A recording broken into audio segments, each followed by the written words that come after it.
safety sa mo dyan. Oh. Second po, paano mo hinahawakan ang mga walang pahintulot na pagpasok o kahina-hinalang mga individuals? So, base dali sa mo, ma'am, siyempre sa division mo niya mo. Yes po.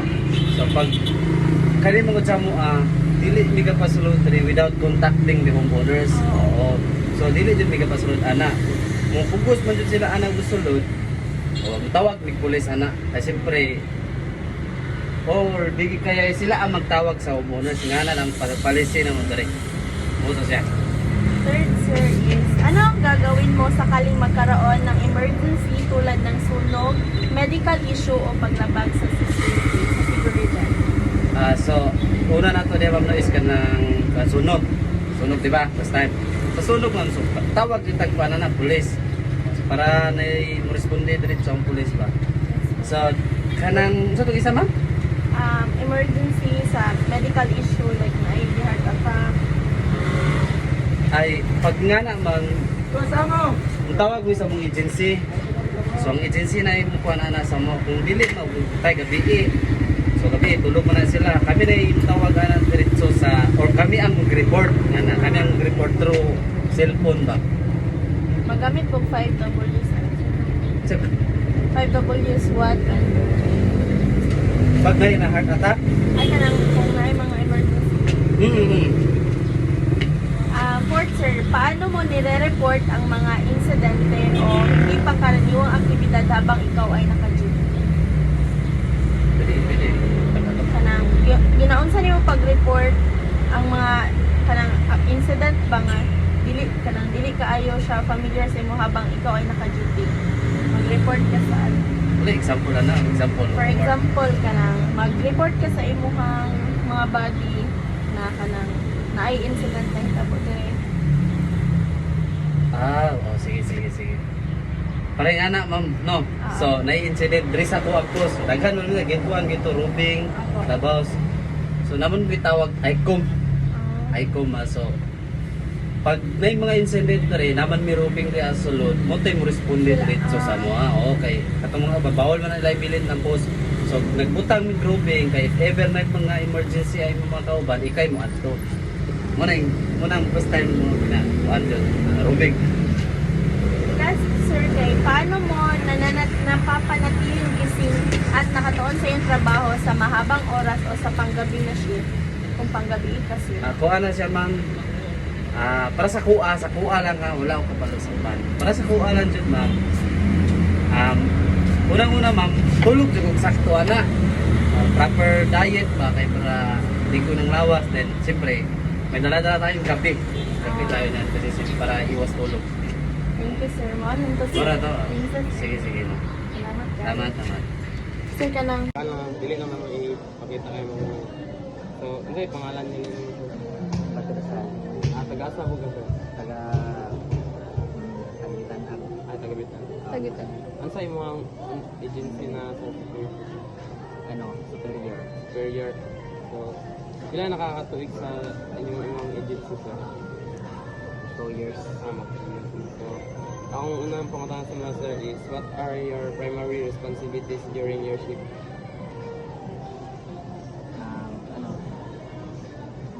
Mag-checking sa resibo. Tapos, saan mo pag-handle sa unauthorized access or suspicious individuals sa mga kahinahinala ang tao diri sa sumusulod sa inyong department sa building? May bawaan mo sa talikod niya. Masaya niya mo yung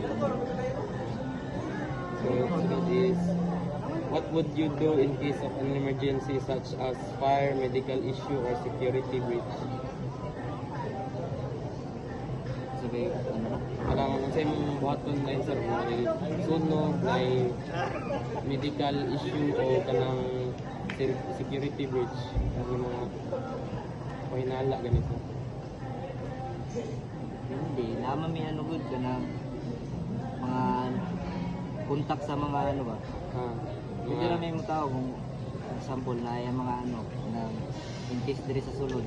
Pwede na may mga tawag dito sa police. Tapos, how do you report incidents or unusual activities during the mong shifts? Ano? turnover. Tapos, last question sir is, how do you stay alert and focused during your long or overnight shift?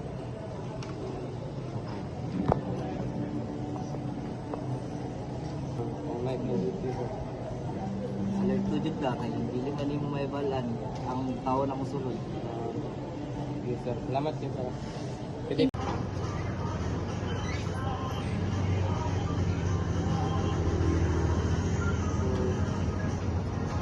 Ako din si video. Ako din si Kenneth sir from RMC Rizal Memorial College. Third year criminology student. Interview mi karon sir og 100 ka 100 ka security, 50 ka babae o 50 ka lalaki na security. So, sa pangalan mo ninyo sir? Ano sa imong agency sa security sir? Superior. Ilan nakaka-year sa agency sir? 1 year pa ka. So, lima ka question rin sir.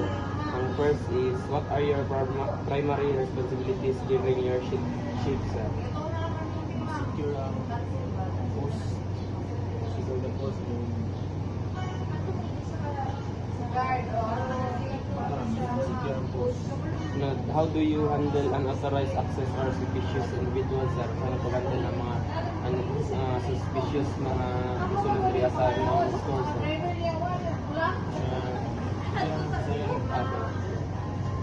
Siyang pagtapat at monitor lang kung sino siya bumugawas. How do you, what would you do in case of an emergency such as sunog, anang medical issue or security breach sir? Yung ano ko rin ba, sunog. Magkawin sa fire station. Wala ng mga emergency, naman yung first aid. Ano lang primary na mo. Primary quality Sila, apply apply na mga first aid na kailangan. Tunad is, how do you report incidents or unusual activities during your shift? Saan doon yung report sa incidents or mga activities dere sir? Sorry, report kami sa department sa YC. How do you stay alert and focused during long or overnight shifts sir? Gising. Walang to sir, salamat kayo sir. Pwede daw ng picture sir. From what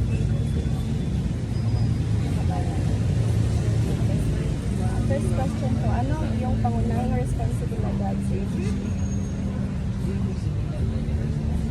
Responsibility, yes po.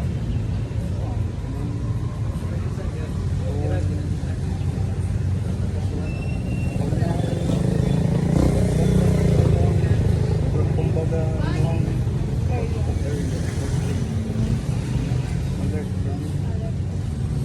Next po, paano mo hinawakan ang mga walang paintulot na pagpasok o kahinahinan ng mga individuals? kailangan ba makita o kung bakit yung kailangan para kumbaga ma-secure ang mga kwan. Kumbaga Ano ang gagawin mo sakaling magkaroon ng emerhensya tulad ng sunog, medical issue o paglabag sa seguridad? Pangunahing ano po? Ano ang gagawin mo sakaling magkaroon ng emergency? emergency. Yes po. Sa mga emergency noon ang important yan pinakauna na so halimbawa o na emergency o baga sunog ba nga na tinanglan ikaw nga kung nagaita ka ang security guard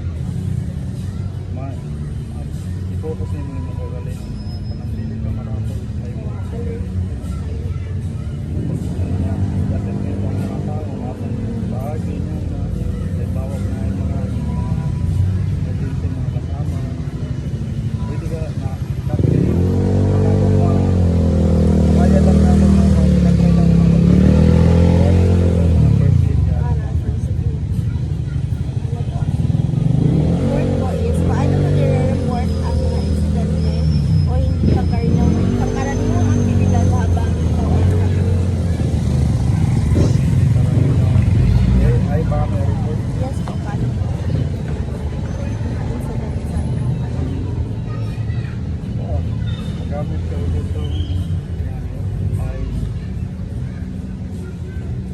5 5 W's. 5 W's and 1 H. Wala nga ako. I-search ko lang sa Google para mapapa nyo yung electric board. Ay, kailangan ko niya siya isinsin pag ano. Yan, mag-search mo niya na sa Google para kung mag-dito na mag-uban mo para ang ilang baga mag-ulit na kayo ng report mo. Tapos, kailangan nila mag-search. Lastly po, sir, paano mo nananatiling gising at nakatuon sa trabaho sa maabang oras o sa panggabing shift? Kailangan naka-assign mo sa gabi. Mga kakain nyo sa pag-gabi